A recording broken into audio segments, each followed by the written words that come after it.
On our last program, we talked about the death of a Knight Templar. And I hold in my hand the Sunday paper from the Glasgow, Scotland Sunday Post, which talks about the Knights Templar link to a missing heart. This man, Alistair Roslin Sinclair, was arrested in Israel as he tried to leave the country.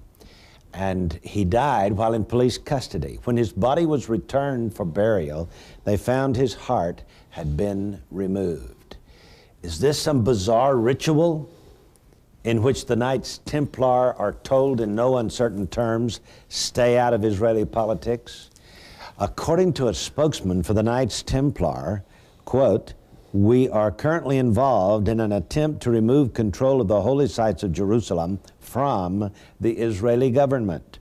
We believe they should be administered by the United Nations and are working with the UN and NATO to achieve that goal." Gary Stimman is here to discuss with me death of a Knight Templar. And the Knights Templar, their very name, Knight on the one hand, someone pledged to do battle and to do service, Templar, of or pertaining to the Holy Temple or the Temple Mount in Jerusalem.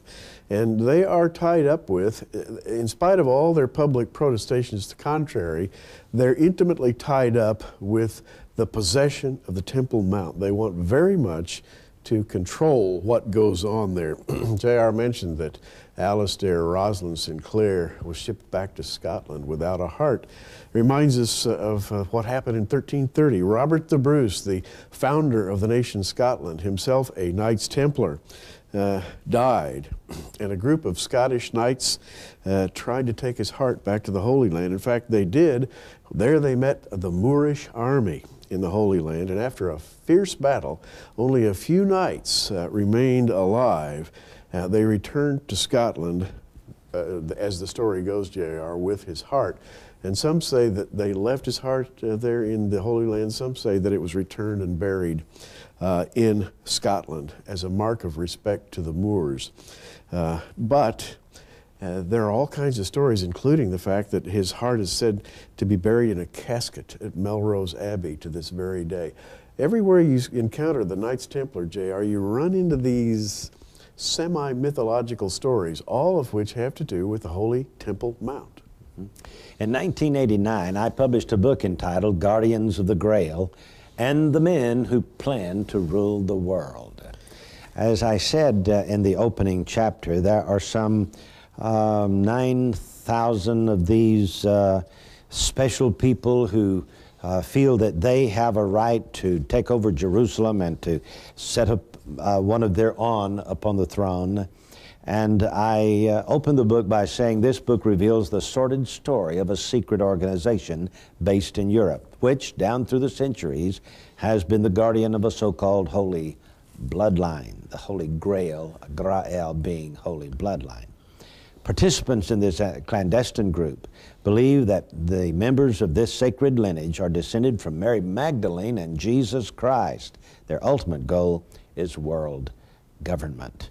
And the mysterious group, made up of over 9,000 men, I write, including Protestant, Roman Catholics, Jews, and Muslims, the members of this secret sect should be considered unfaithful to their respective beliefs.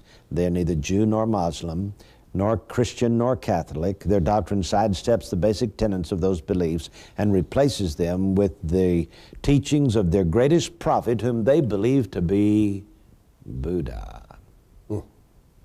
Wow. The Knights Templar. Knights Templar, shrouded in obscurity. You know, we could add another dimension to this story, J.R., because all of this happened to Alistair Roslin Sinclair in April of 1998. That is, he was on his way back to Scotland in the last 2 weeks of April 1998. A very important man, without a question. Less than 2 weeks later, as reported in the Edinburgh Scotsman of May 11th, 1998, we have this headline: the return of a secret group that rules the world. And this group happens to be called the Bilderberg Group, or the Bilderbergers. They met right there at the place where Alistair was returning to. And what did they meet to discuss? Well, let me just read about the group. First of all, they're shrouded in secrecy, and purposefully so. But they were founded in 1954 by Prince Bernhard of the Netherlands. Their name, Bilderberger, simply stems from the name of the hotel where they first met in the Netherlands, called the Bilderberg Hotel. Why did they meet? In order to create, quote, a think tank of the great and the good to discuss globalization.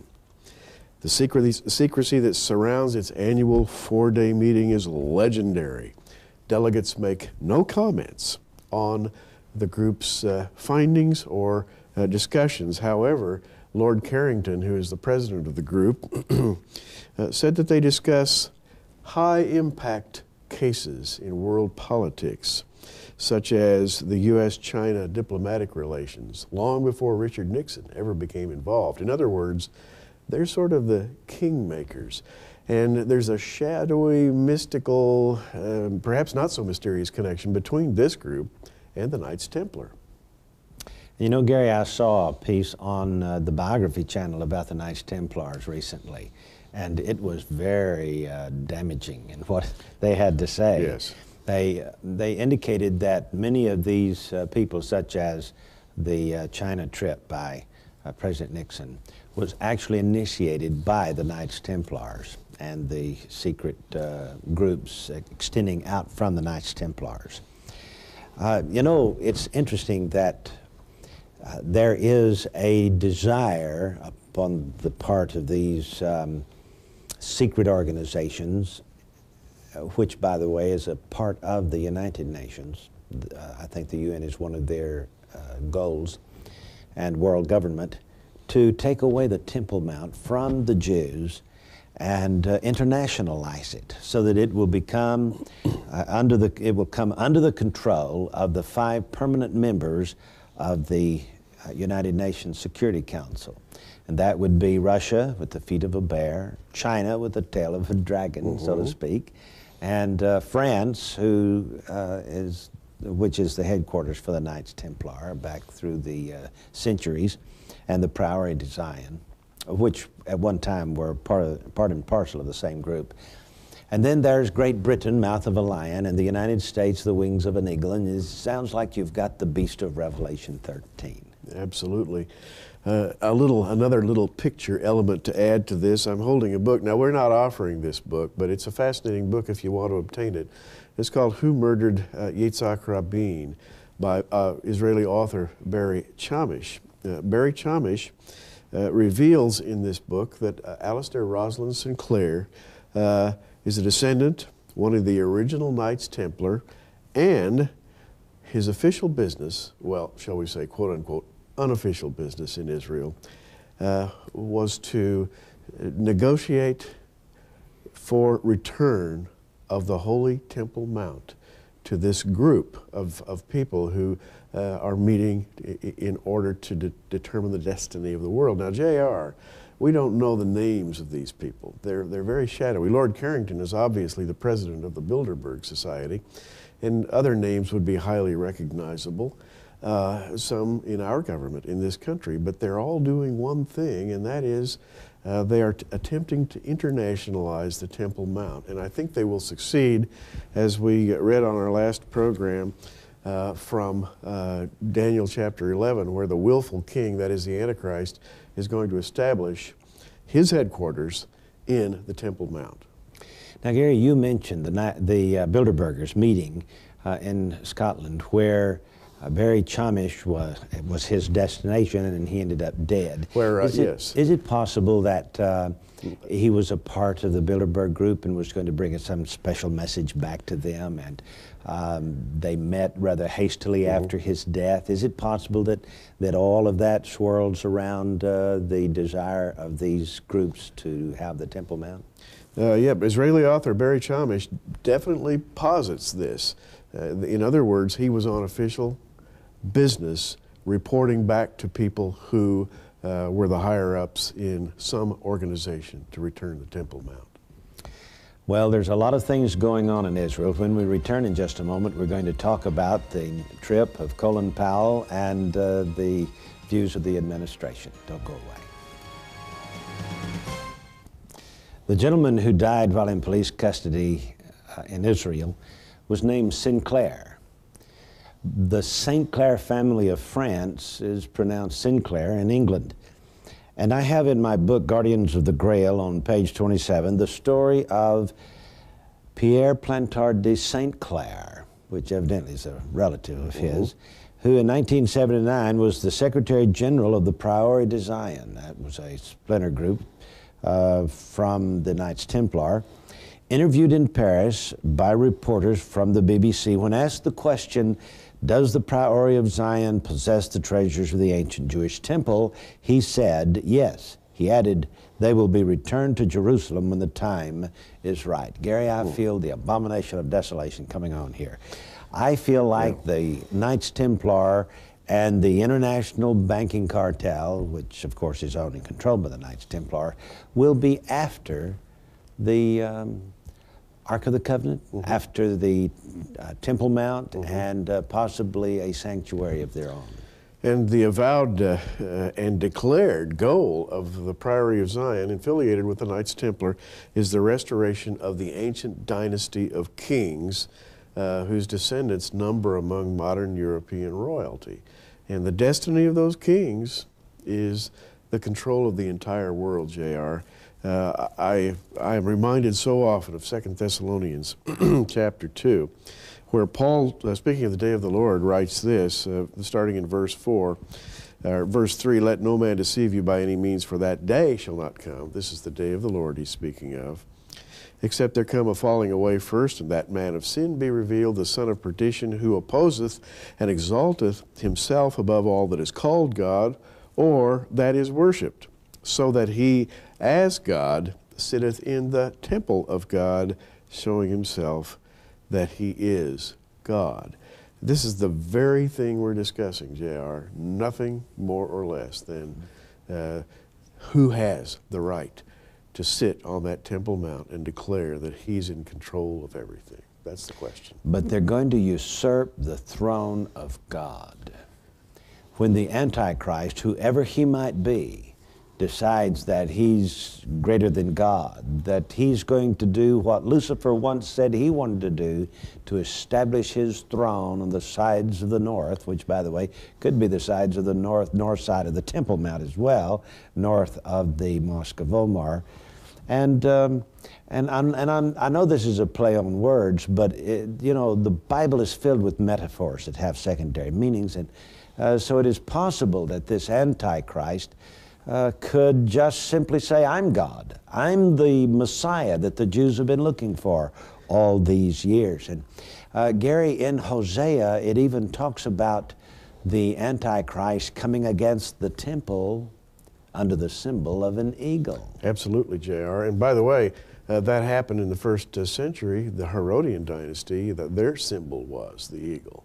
And it later became infiltrated into Rome, where the royal symbol was also the eagle, and I think also of Nazi Germany. And where Hitler was trying to act out the dreams of the destiny of the Roman Empire, and of course his symbol was the royal eagle as well. And I've seen that German eagle on the backdrop behind the podium where Adolf Hitler would speak. You know, I've seen newsreels of it. And of course the symbol of the United States is an eagle as well. Yes. And so this opens up to a wide area of interpretation. Nevertheless, the Bible seems to indicate that the Antichrist will go onto the Temple Mount under the symbol of an eagle. Now, we've spoken of the fact that Ariel Sharon of the Likud party was recently elected in what can only be called a landslide by the people of Israel, who are sick and tired of left-wing interests trying to give away the land in order to obtain peace. And their voice came loud and clear. Well, J.R., even as we make this particular program, there's great argumentation about who is going to control Israel in the wake of this election, who will be nominated to what particular bureaucratic function. And on the weekend of February 24th and 25th, our Secretary of State, Colin Powell, visited first the Russian envoys in Cairo, then visited the Egyptians, then flew to Jerusalem, where he met first with the new Prime Minister, Ariel Sharon, and he chastised Ariel Sharon for being too strict and too hard on the Palestinians. Then he met subsequently, later in the weekend, with Yasser Arafat. He embraced him and said, "Don't worry, Mr. Arafat, we're going to get these intransigent Israelis to loosen up a little bit and let your workers go to work." JR, it was business as usual in our State Department. It's amazing that Colin Powell would actually take the side of the Palestinians and Yasser Arafat when he comes right down to the bottom line of all of this negotiation.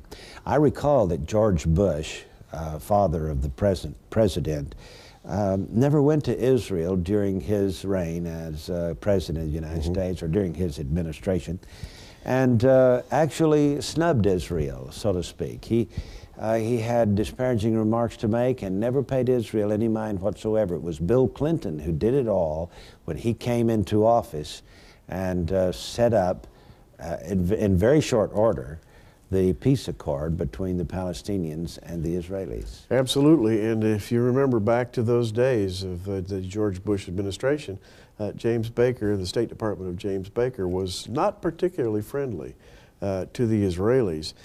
And it all boils down to this. As many people have said, energy lies under the sands of the Middle East. And the global consortium of interested parties, shall we say, are attempting to maintain stability on their own terms in that land. Anyone who stands up and becomes a destabilizing factor is sure to earn the scorn of the globalists.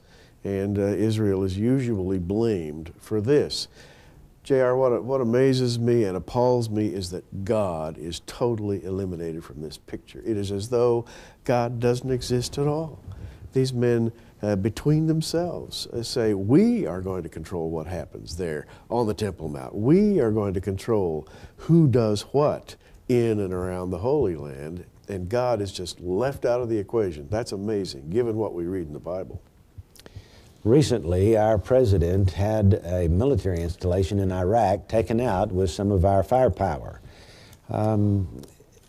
At the time, they told the news media, this is business as usual. Didn't sound like business as usual to me, Gary. No. What happened? What happened was very simply that Saddam Hussein has acquired the ability to deliver nuclear weapons with accuracy into Israel. The old Scud missiles of 1991 are no more. Now we have the new generations of missiles that have been copied by the Chinese and others from American technology, sold to all the interested parties around the Middle East, and Saddam Hussein now has accurate missiles. He has poison gas, and he has, as it is, I think, fairly reliably reported, at least 2 nuclear weapons, which can deliver perhaps 20 megatons each. One of those would wipe out Tel Aviv handily. And as I understand it, they were right on the brink of going to war with Israel. Yes. When we sent them a message to back off. And basically that's what happened. It's going to be interesting to see what happens in the days ahead, because I'm convinced that all of these efforts at peace will fail, and these overtures to war will prevail. I think Israel will soon be fighting the fight of her life.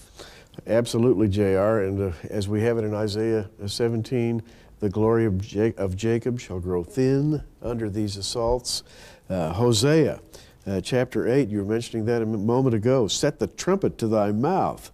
He shall come as an eagle against the house of the Lord, because they have transgressed my covenant and trespassed against my law. Modern Israel, JR, is anything but a godly nation. Sad to say, the majority of people there are non-observant Jews, and the Lord says they will be judged for their idolatries. Yeah. And we'll be back in just a moment.